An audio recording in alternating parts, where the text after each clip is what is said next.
Welcome to Headline Simsbury. I'm Karen Handville. On Tuesday, July 2nd, Senators Chris Murphy and Richard Blumenthal came to Simsbury, where they were joined by Congresswoman Elizabeth Esty and state and local officials along the banks of the Farmington River in Terriffill.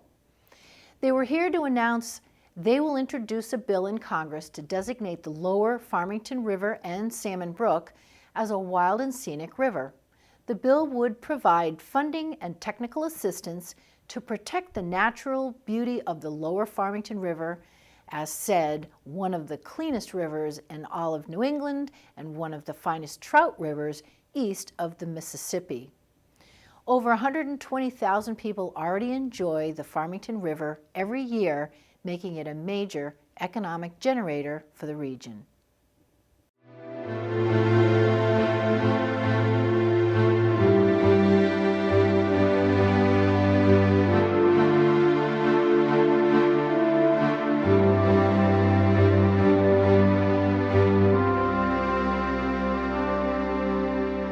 Afternoon, everyone. Welcome to the center of the universe, which is Terriffill, Connecticut.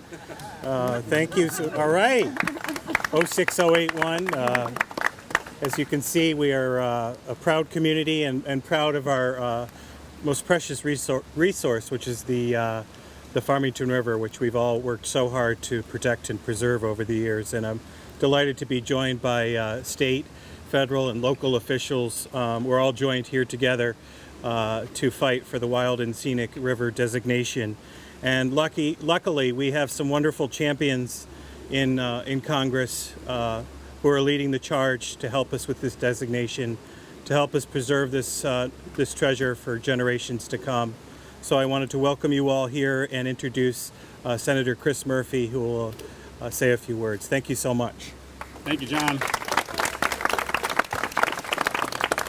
Well, thank you very much for the welcome, John. Thank you for your service to the town of Simsbury. Let me do some very brief introductions of the folks who will not be giving formal remarks, but we are very glad to have with us a cross-section of representatives from the communities that are going to benefit from the designation of the lower Farmington River and Salmon Brook as a wild and scenic river.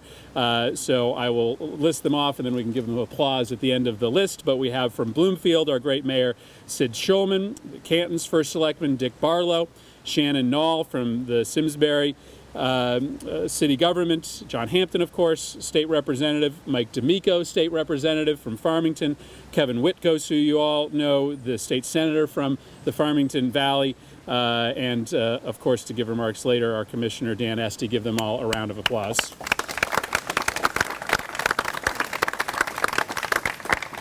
The real round of applause, though, should go to the amazing study committee, which has done great work over the past several years to give Senator Blumenthal, myself, and Representative Esty the tools with which to make this case. So to Eileen, Candace, Wanda, Kevin, Paula, Walt, and Joyce, we are indebted to the work that you did to present us with an unassailable case as to both the ecological and economic power of this section of the Farmington River. And I want everybody to give the study committee a big round of applause for the work that they've done.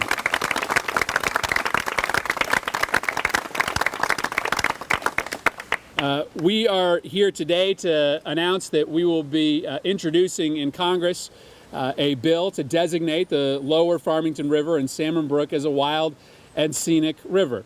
This is an incredibly important project for this section of our state. First, let's talk about what this section of the river is all about. First of all, there's over 120,000 people every year who enjoy the Farmington River, whether it be rafting or boating or fishing or kayaking. The river is an economic generator for the region, and we're frankly sitting in a section of the river which has potential to give rebirth to this neighborhood of Terriffill. Already there's a lot of races that happen on this stretch of the river, but with some additional federal recognition and resources, a whole small community could be reborn. But in addition to the economic potential of this river, it also has enormous natural bounty. This is one of the cleanest rivers in all of New England, despite being so close to development and downtowns. And it obviously has enormous fishing potential, but also current capacity for the area's fishermen. It has 12 different species of freshwater mussels that you can find up and down this river, a rarity amongst Connecticut's riverways. It has 100 different prehistoric archaeological sites all up and down the river. And so there are just very few stretches of river anywhere in the country where you are going to find at one time the natural beauty that we're looking at, the economic runoff to the community, and the natural and man-made history within miles of the river's reach. This river screams out to be designated as a wild and scenic river. We can do this because we've done it before. We all got together and were able to get wild and scenic designation for the upper Farmington River. And the same people who made that possible are going to be able to make this designation possible as well.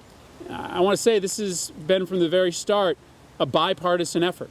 We have Republicans and Democrats standing here today, but even in Washington, this has been a bipartisan endeavor.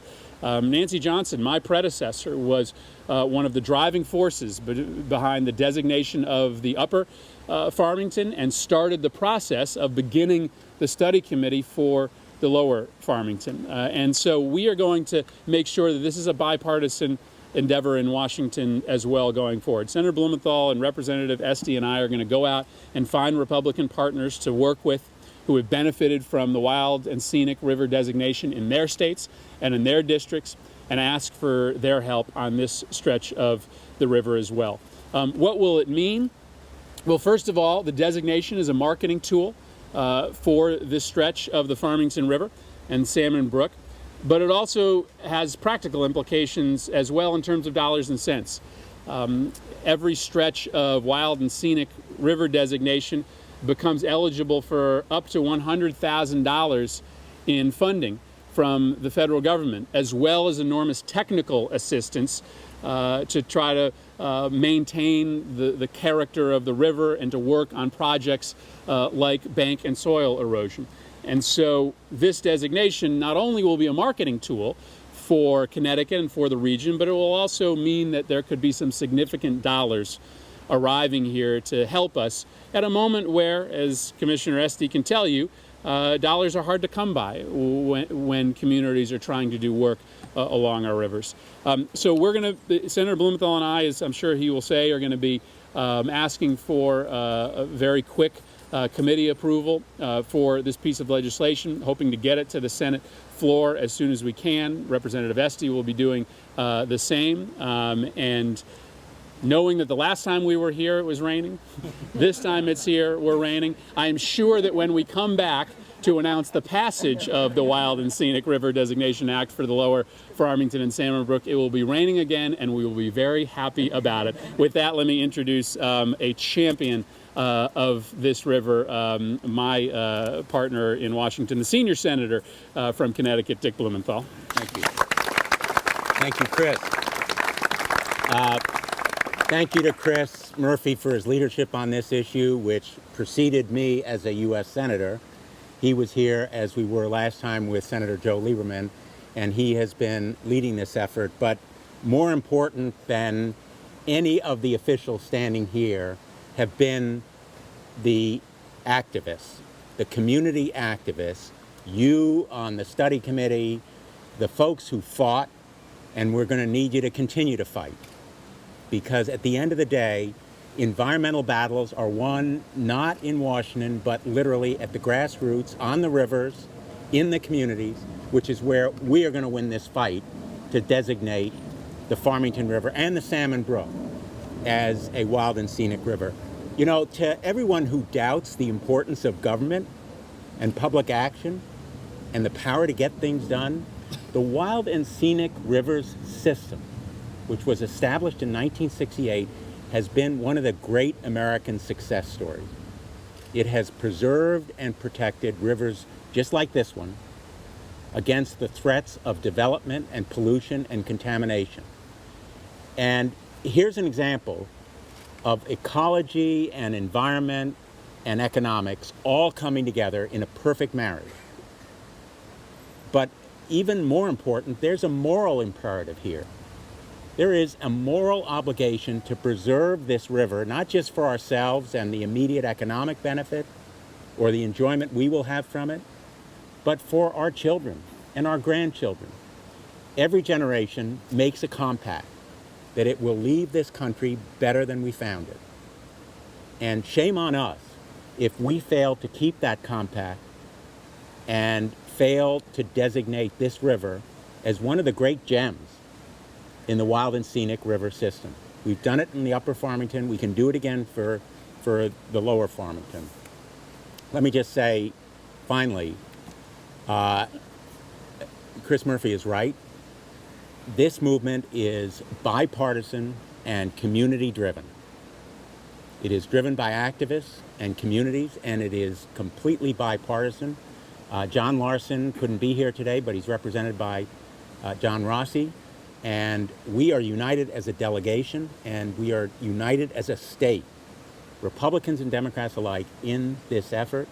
We have much more in common on these kinds of issues than we have in conflict. We are going to be rowing in the same direction, and it will not be upstream.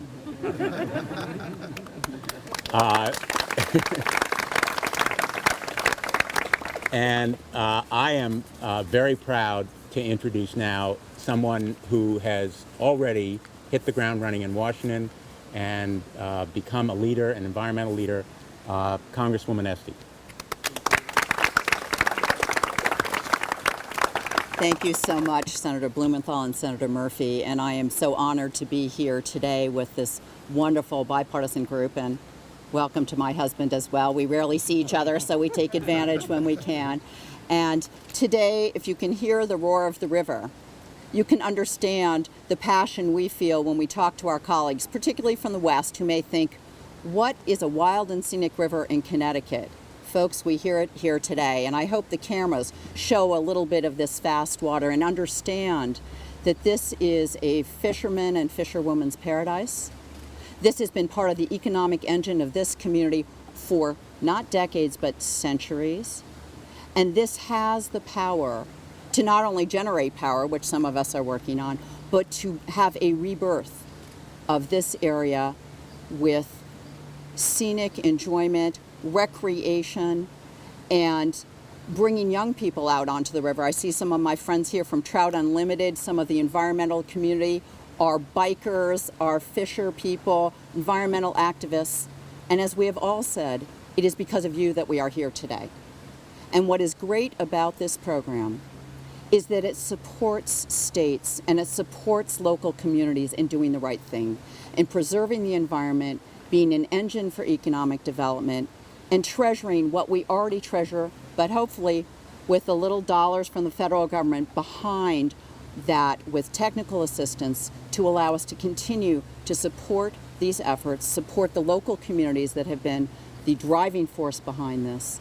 And I'm proud of my colleagues, proud to stand here today. We are looking forward to making the persuasive case in the House of Representatives and the Senate to pursue the work that you have started, that the study committee and others have started, and to get equity for the lower Farmington with the upper Farmington. Thank you very much, and it's my honor to introduce John Rossi on behalf of our colleague John Larson. Thank you, John. Thank you, Senators Murphy and Blumenthal and Congresswoman Esty. Hi, John Rossi, representing Congressman John Larson. Wanted to thank everybody involved in the study committee, again, all of the activists that have been involved, and also on behalf of the 1st Congressional District towns that the Farmington River runs through. All of the issues through this process. This has been a really involved process at all levels, and we're very thankful for that. I have a brief letter here from the congressman. He was here last time we were here, and he couldn't make it today. He wanted me to read it real briefly to talk about his commitment to this project. Dear friends, the Farmington River and the Salmon Brook are truly special natural resources significant to the nation and the state of Connecticut for their scenic, recreational, cultural, and ecological value. In an area of the country that is densely populated as our state, we are fortunate to have access to such a wonderful place to enjoy the natural environment. It is our obligation to preserve and protect a treasure like this for future generations. That is why I am proud to be a co-sponsor of the Lower Farmington River and Salmon Brook Wild and Scenic River Act, along with my colleagues. Signed, sincerely, John Larson. Thank you very much. Take care.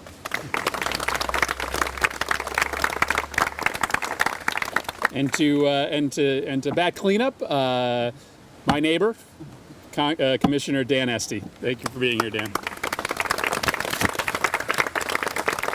Thank you, Senator Murphy, Senator Blumenthal, Congresswoman Esty, and all who are gathered here today on what is a truly beautiful day.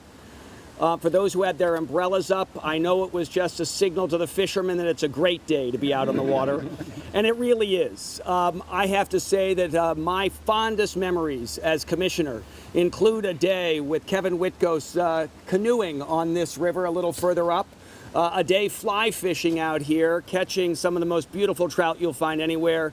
And for those who don't know, this is one of the finest trout rivers east of the Mississippi River.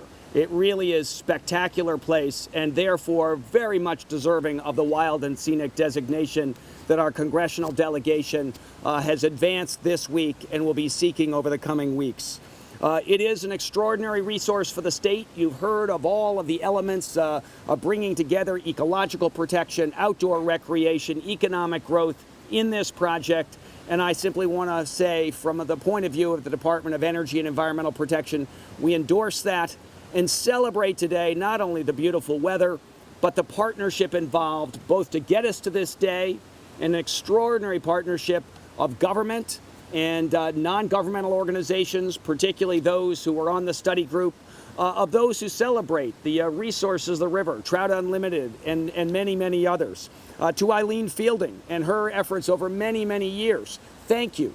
We're pleased that you're being recognized and honored by others for the work that's gone on here over now many. But the Farmington River Watershed Association has been at this for decades as well. And these things don't come fast, but they are big and they are important, and that we celebrate today. So I do want to thank you all for being here. Thank those who are part of this partnership, Democrats and Republicans alike, local government as well as state and federal government. Thank you for the partnership, because it does take all of us pulling together to get something like this done.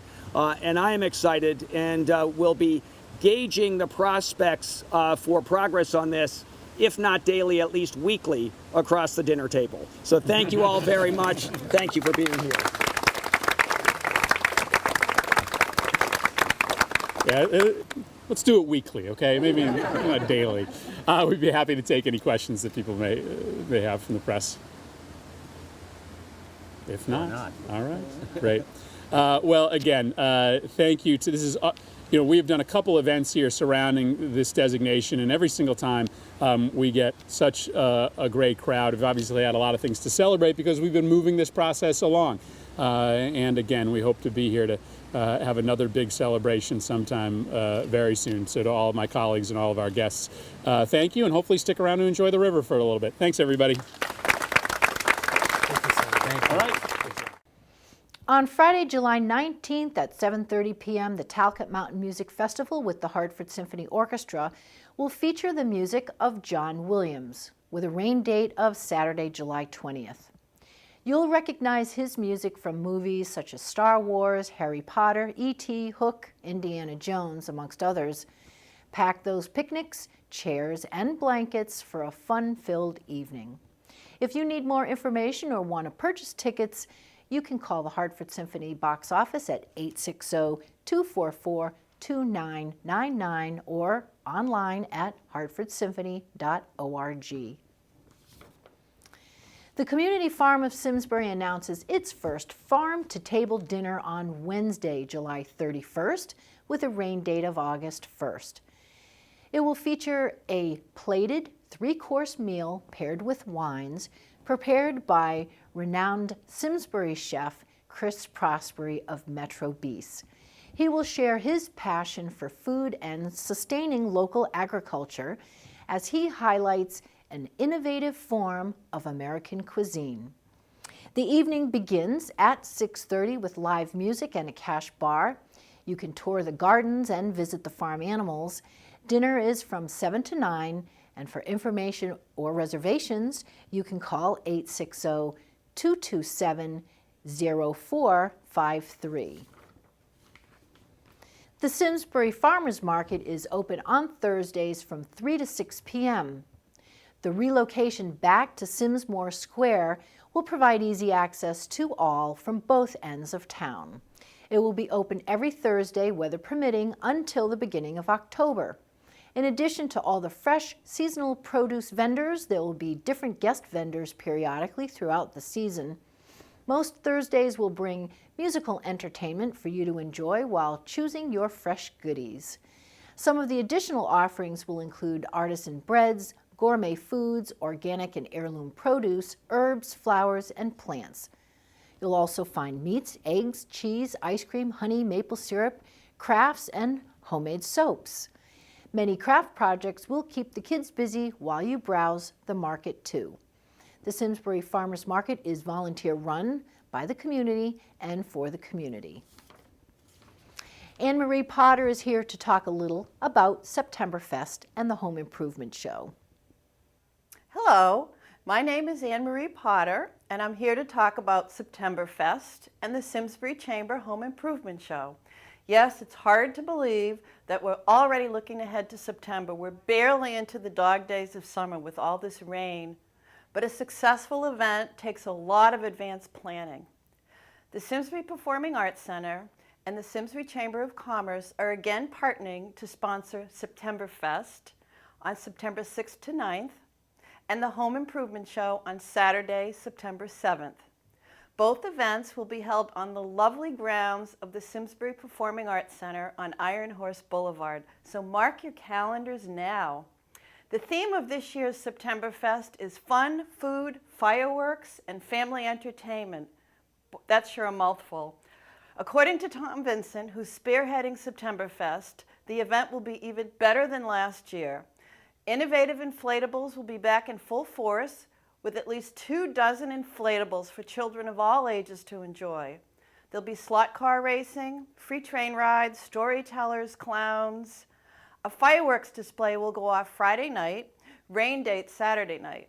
Tom tells me that he's ordered some 6-inch shots. This doesn't mean anything to me except that he says the fireworks will have more power and go higher in the sky.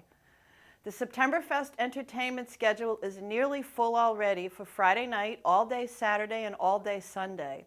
I'll give you more on this in a future update. I will say that sitting in front of the bandshell, listening to live music on a fall afternoon or evening, enjoying great food, chatting with friends, maybe having a beer or two, it's a nice way to spend a few hours. The exhibitor list for Septemberfest is still being assembled, and if you're interested in being part of an amazing event, contact Tom Vincent at 860-462-9726. Several local businesses have already stepped up to help sponsor Septemberfest. Comcast is the event media sponsor, Westminster School will sponsor the Kids Corner, and Mitchell Auto Group is the car dealer sponsor. I have to stop here and acknowledge both Martin Geitz and Terry Bolton of Simsbury Bank. Not only is Simsbury Bank the Septemberfest Business Expo sponsor, but they're also the single premium sponsor for the Chamber Home Improvement Show. Simsbury Bank is truly our community bank in town. The Home Improvement Show will be held Saturday, September 7th from 11 a.m. to 5 p.m. But I'd like to appeal to those of you watching who might like to either be a one-time sponsor or showcase your business. You'll get plenty of foot traffic and lots of name recognition. Remember, the Home Improvement Show is during the first full day of Septemberfest, which draws a huge crowd. Dennis Jacobs of D.E. Jacobs Associates is leading the Home Improvement Show Committee for the second year if you'd like more information. Dennis is certainly a familiar face around town. You can also call the Chamber office at 860-651-7307 and we'll be happy to give you details. That's it for now on Septemberfest, September 6th through 8th at the Performing Arts Center, and the the Chamber Home Improvement Show on September 7th. I'll be providing regular updates throughout the summer to keep you informed of the latest as these two very cool town events take shape. See you next time. Now that the hot weather of the summer is finally upon us, it's good to know where you can go to cool off. The town of Simsbury would like to remind residents that the Simsbury Public Library is open Monday through Thursday from 9:30 to 8:30 and Fridays and Saturdays from 9:30 to 5:30. And the Senior Center, located in Eno Memorial Hall, is open Monday through Friday from 8 to 4:30. The Social Services Department would like to remind residents to stay hydrated and avoid prolonged sun exposure on those especially hot days. Also, remember to check on elderly family members or neighbors and never leave children or pets in an unattended vehicle. If you would like more information, call the Social Services Department at 860-658-3283. Please remember to support SCTV to keep us on the air so that we may bring unique community programming into your home. Send a tax-deductible donation to SCTV, P.O. Box 767 Simsbury, or donate online at simsburytv.org. This summer, stop by for a visit to the studio in the lower level of Eno Memorial Hall, 754 Hot Meadow Street. Or if you have questions about anything you see on SCTV, call or email us. Consider joining our team of volunteers. Training is free. That's it for this week. Remember, SCTV is your hometown station where you can produce programs for free. Thank you for joining us.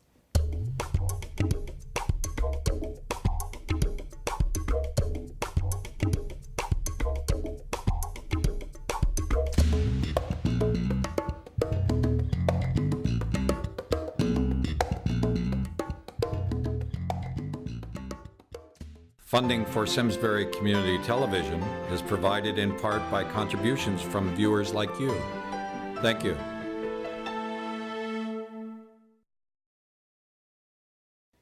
The Simsbury Police Department is pleased to inform residents that there is now a medication drop box installed in the lobby of the police department. The medication disposal program allows for a safe and secure way for residents to dispose of expired, unwanted, or unused medications 24 hours a day, 7 days a week. Residents may drop any type of medication in the drop box and they remain anonymous. There is also a black permanent marker to cross out personal information, and plastic Ziploc bags are provided. There is no cost to the residents for this service. The medication drop box is a large green metal box in the lobby of the police department.